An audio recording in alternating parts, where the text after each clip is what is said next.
And to begin there, I want to start with this idea of what I call mind traps. So Nikolai and I, with our colleagues, have been for the last many years exploring the ways our internal complexity grows and changes in relation to the outside complexity of the world that comes at us. And one of the puzzles we've been kind of engaged with over the last 10, 15 years is this question about when you kind of have a sense of what you ought to do. You know, we teach leaders all over the world how to think about and act in complexity. And these are super smart, interesting, wonderful humans. And when they come into a complex situation, they often do exactly the wrong thing. Like not just a little bit wrong, like exactly the wrong thing. And we got really curious about this exactly wrong phenomenon. And so as we kind of explored these questions, we found that there are at least 5 ways that humans are wired for a simpler world, right? We've evolved to do very well in a world where most of the dangerous decisions were life and death decisions, and they needed to be made in an instant. In today's world, where many decisions linger and where they need to be made over time, and we need to really think about the long-term implications, everything you do here, in that world, it's much trickier to rely on some of our internal automatic habits. So we're going to offer you a set of 5 mind traps, these ways that our bodies and brains conspire against us in complexity. We're going to ask you to think about which ones of these are the most trappy for you. I'm pretty convinced we're all trapped by all of them, but some of them we are trapped more by than others. And so here's the first one.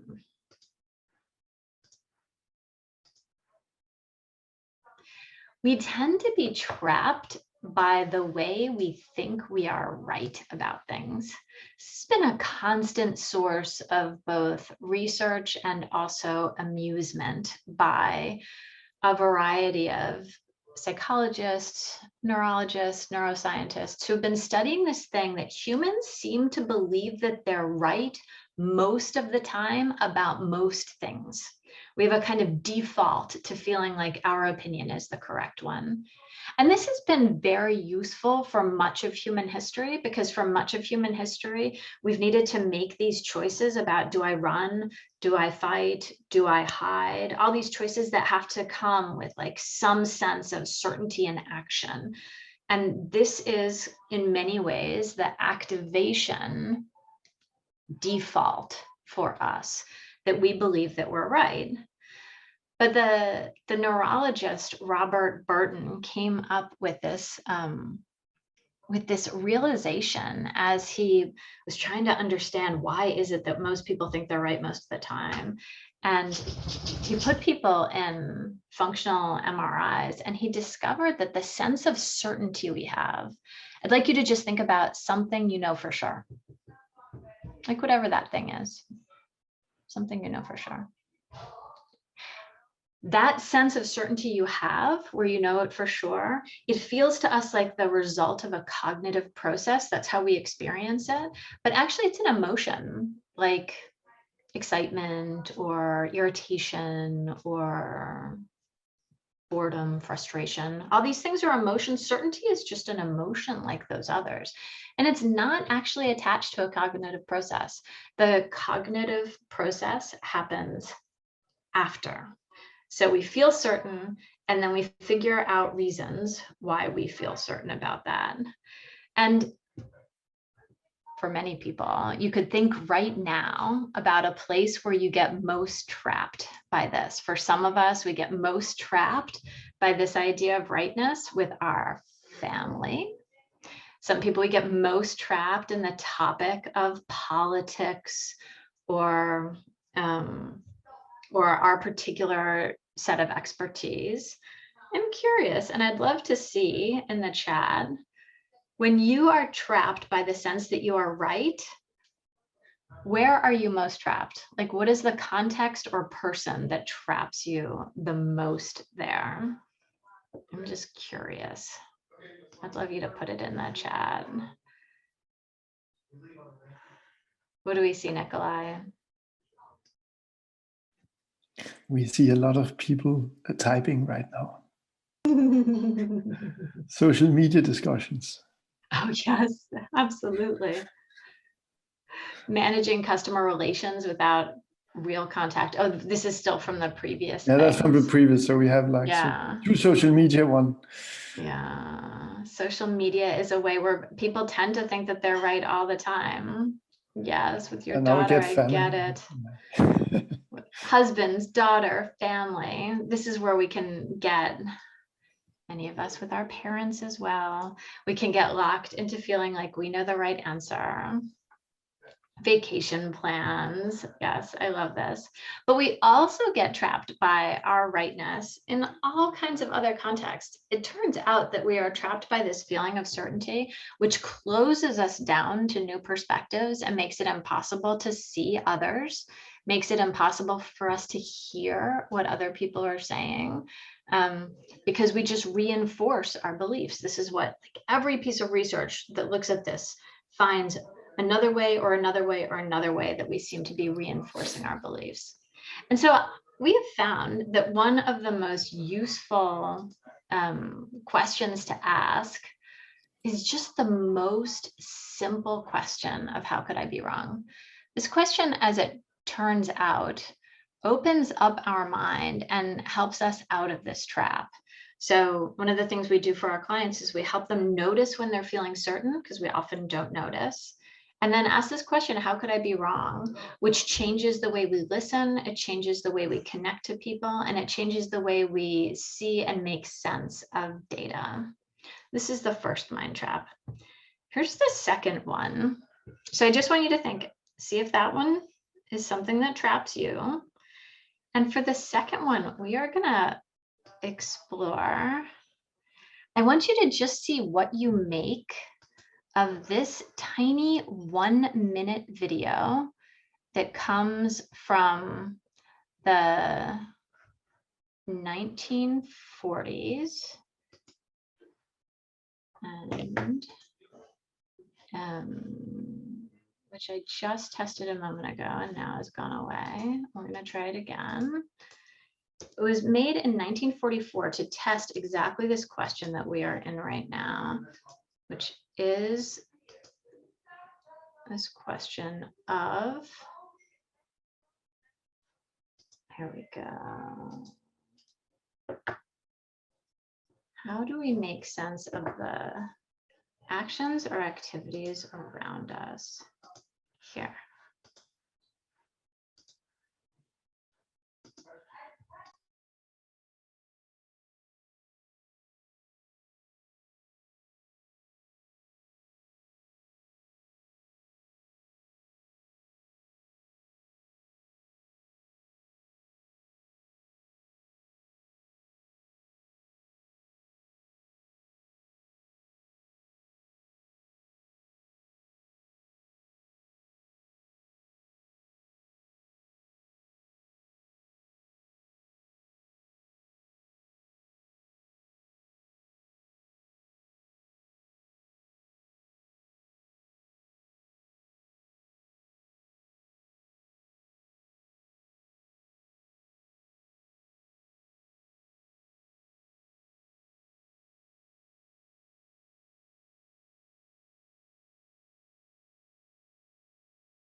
Okay, this is the simplest animation you will ever see.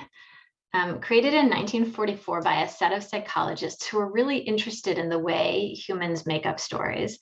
I want to know how many of you saw a villain in that story? How many of you, just raise your hand at me if you think you saw somebody who is being villainous in that story?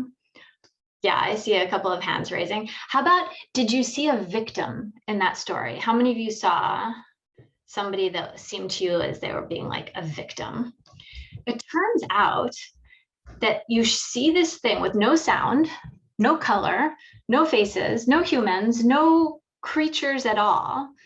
And 98% of the people had a sense that the big triangle was like a bully, right? That the big triangle was a bully, that the circle was afraid, and that the small triangle was trying to do his best, right?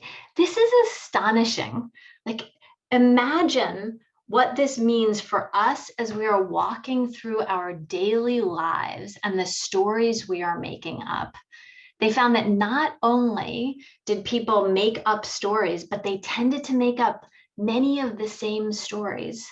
And when they showed the video backwards, where it has like basically no plot line at all, people still made up stories, and they tended to call the shapes people, like this person and that person and the other person. And they even had genders assigned to these people. So one of the things for us to notice is just the way we get trapped by the stories we make up. Humans have been telling stories and living inside stories, this bent to the narrative that we may have just seen as you watch those shapes chase each other around the video for the last minute. This quest to understand and make sense of the narrative has been a core human driver. It's built into us so much that if you show a 6-month-old infant something with these shapes, they begin to believe that they know what's going to happen next, that their shapes are going to change. And if the shapes do something unexpected, a baby with no language yet, with no words at all, gets surprised. So we are so wired for narrative, and it's been such a part of our greatness. And at the same time, we get really trapped by these narratives. We get really trapped by the simple stories we offer to ourselves and one another. And so to escape these simple stories, one of the things that we can do is like make up new stories. I don't actually think we can stop making up stories. I don't think that you can look at that little video with the triangles and the circles and not have a story, but we can, as it turns out, and it's helps us with our mental and emotional flexibility. We can make up multiple stories. And then the other question that I find super helpful is when we see a villain in our story for some reason, we can begin to ask this question: how is this person a hero? And really think about the way our facts line up to one conclusion, but they could line up to a different conclusion. So this is the second one. And I'd love you to just think about, where do you get trapped in your simple stories? For many of us, it's many times a day. For some of us, we have like 1 or 2 core stories we get trapped in, but I'd love you to just have a think about it. And let's go to the third one.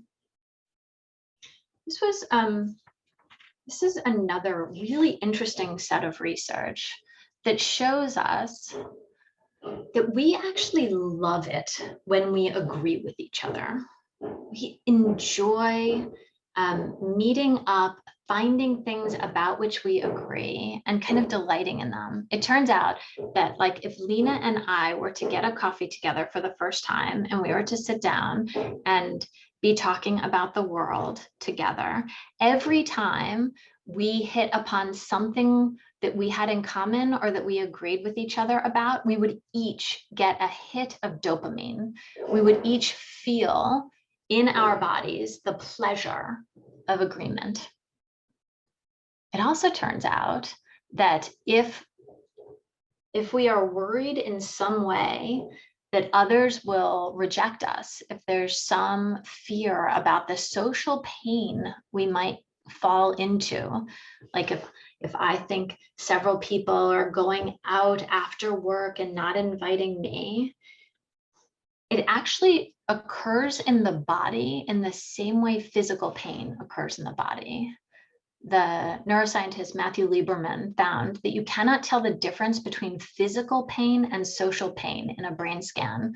To our brains, physical pain and social pain are exactly the same thing. You can even reduce your experience of social pain by giving someone a painkiller beforehand. So if you've got like a very awkward party or a very tricky meeting to go to, and you fear that people might cast you out or you might feel excluded in some way, you can actually take a Tylenol, a Panadol beforehand and feel less excluded. It's not like a highly recommended tool, but it is fascinating finding from neuroscience, right?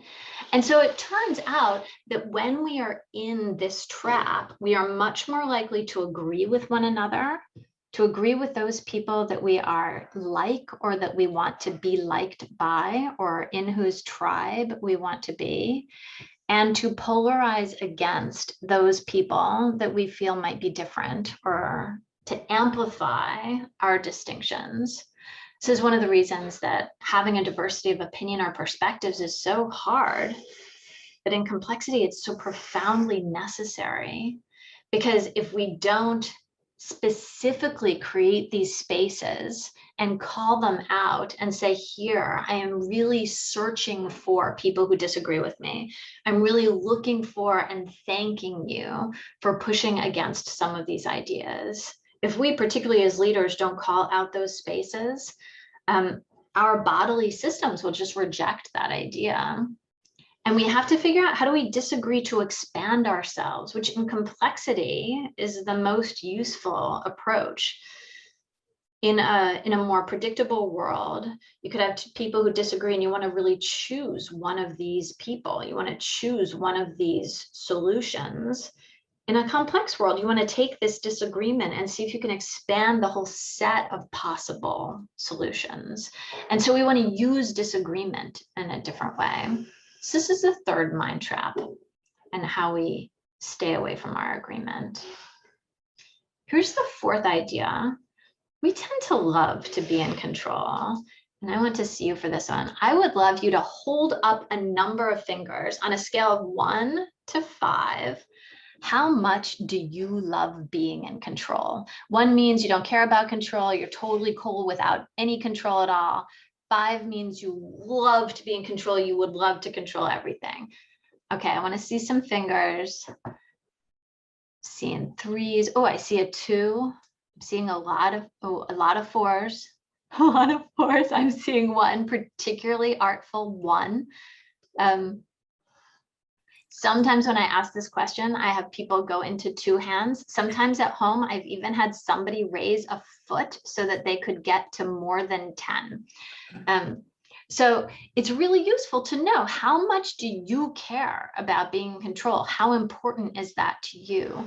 Because this is in some ways a measure of how often you are likely to be trapped by it. As we have evolved to believe that the way to control things is to put our hands on them and make things happen, right? To like make a bench, make a cathedral, make food for our families, right? Like this is how so much of human history has been flourishing, is as we make things. But in complexity, we can't really make things. You can't make a pandemic go away. You can't make a high-performing team. You can't make a sustainable organization. All these things emerge from a combination of many forces. And as we try to make them, what research shows is that we tend to get in the way. We tend to actually create a series of negative consequences that we did not foresee. And those negative consequences, like for example, it's been really well studied in the social sector, right? When somebody wants to control something in the social sector, they find a metric to measure. We do this in the for-profit sector, but it's super well studied in the social sector because all of the outcomes we want there tend to be very complex. So it was studied in a hospital system, for example, that when patients were unhappy and having worse health outcomes because they were spending too long in the waiting room before they saw a doctor to get emergency treatment. And so this is in the NHS, this is here in England where I am, and they passed a rule or a guidance that said, okay, we're going to measure you on how long patients stay in the waiting room before they are seen by somebody. And you're going to be rewarded if your numbers are good, and you're going to be punished if your numbers are bad. And all across the country, the numbers fell. Patients were waiting much less time in emergency rooms. But health outcomes did not improve. And patient satisfaction went down. And so then the question is, well, so if people were unhappy because they were waiting so long and now they're waiting less long, why would they be more unhappy and be doing worse? And it turns out that around the country, people had found ways to keep the waiting times low, often by refusing admission to the waiting room. So people were waiting outside the hospitals, unable to come indoors, because as soon as they came indoors, the clock would start ticking. This means very unwell people are like outside in the cold, the rain, the wet, whatever it might be, not able to come inside. This is the mind trap of control, where we try to control something that looks measurable and controllable, and we use that to stand in for the complex thing that we actually care about. So here, the idea is for us not to stop caring about control, but instead to understand that we need to focus on the creating of conditions. This question, what can I enable here? Not what can I make, not what can I create, not what can I control, but what can I enable rather than control? And the fundamental process of experimentation, right? The first thing we fix upon in complexity is rarely the best or most helpful way. That's the fourth mind trap. I'm going to stop there and see if anybody has any questions on the first four. Nikolai, do you see stuff in the chat? Or anybody can unmute and ask a question, offer an example, anything you want. I'm just going to pause for a moment and make space. There is one question in the chat, a single question, and that is whether the need for control reduces by aging. A great question. Many people, so how many of you would find that you've needed less control as you've grown? How many of you have found this as a feature? Yeah, I'm seeing like some people saying yes. And I would say that the need for control changes with development, right? As we grow, or with the experience of the ways we are out of control. So many leaders have come to me this year and said that this year they really have found it so impossible to stay in control that they're putting down control. So there's a way that the world kind of can push us in this direction. Okay, we have one raised hand, so Teemu, go ahead.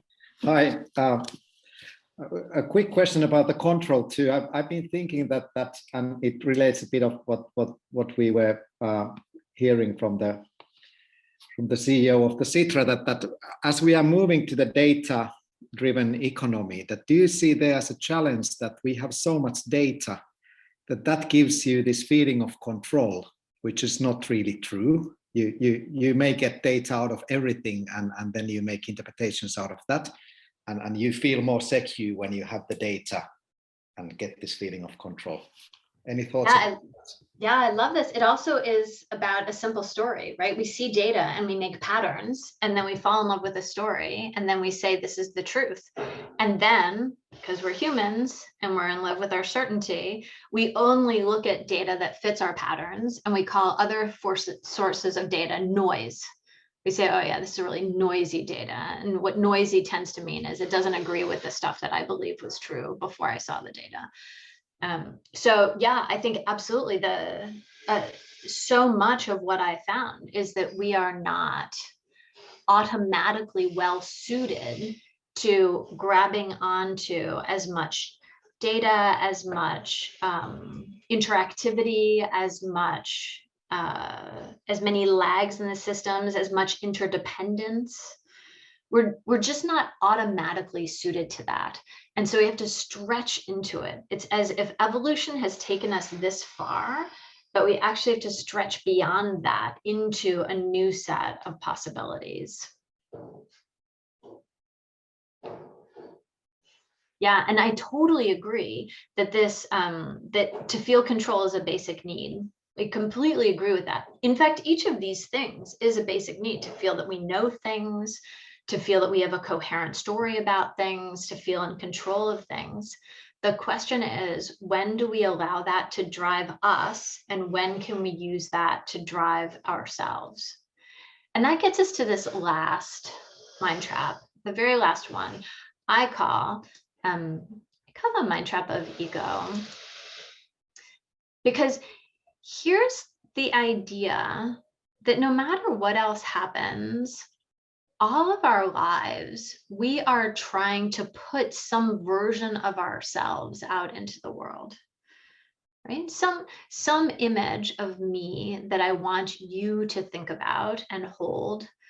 And we are, even though we don't notice it, we are constantly kind of polishing and perfecting that image.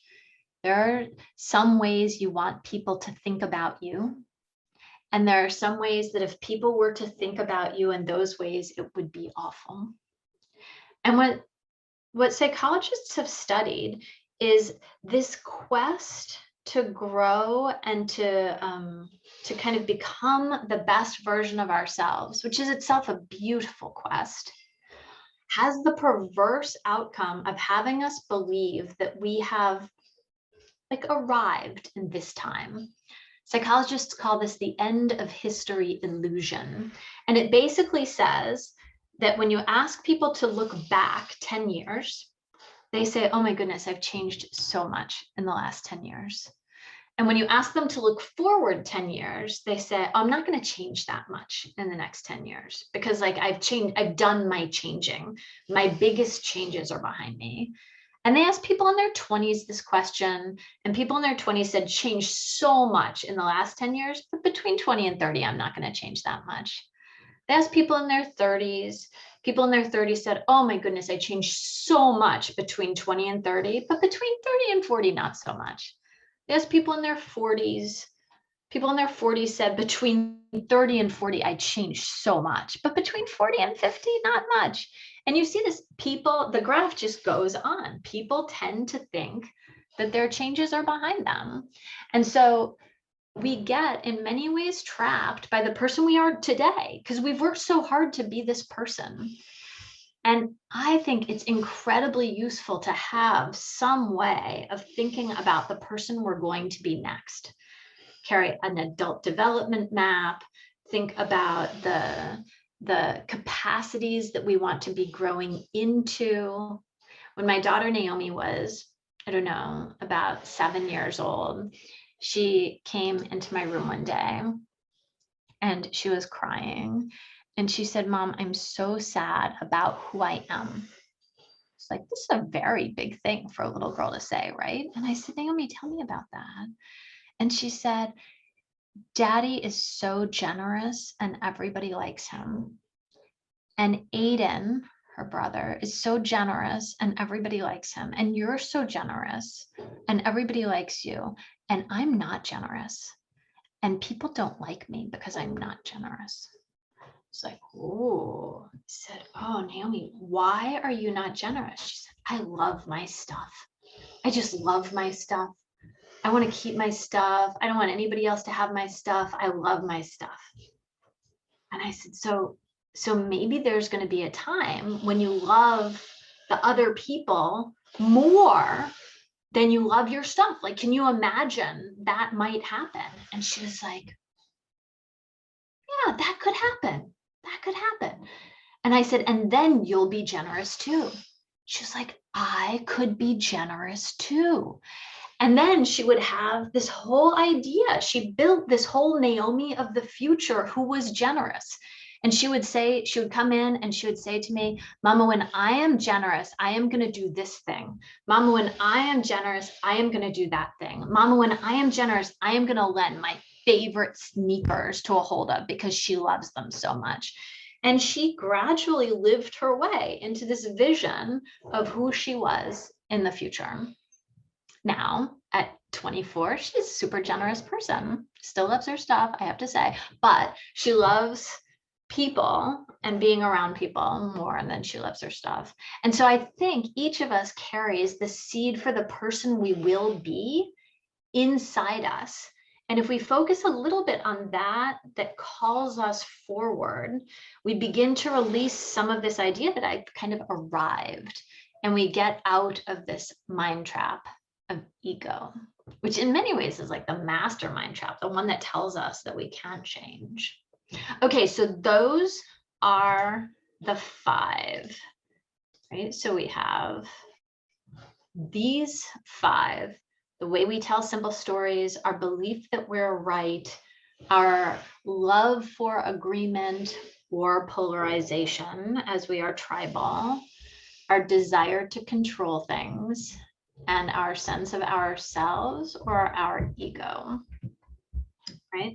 I'd love you to think, generally, for most of the people I've come in contact with, there are 1 or 2 of these that are kind of the most appealing, or the ones we get most trapped by. And I'd love you to think about what those are for you. And in just a minute, I'm going to ask you to go into breakout rooms and help each other come up with ways to escape the thing that's the trappiest trap for you. So have a think about what yours is. And through the magic of Zoom, we're going to end up in a breakout room for about 10 minutes so that you can talk to each other about this question. Come up with what the trappiest one is for you, and then help each other think about how do you get out of that. And then when we come back, we'll steal the ideas of one another, which is an excellent thing to do in complexity.